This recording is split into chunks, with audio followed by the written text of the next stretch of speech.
आफ्नो गाडी चलाउँदै अगाडि बढिराख्नु भएको छ। हामी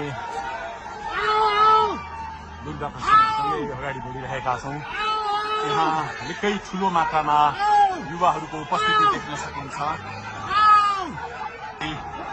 आफै अगाडि बढ्दै हुनुहुन्छ। प्रहरीलाई गाडीले ठेलेर दुर्गा प्रसाद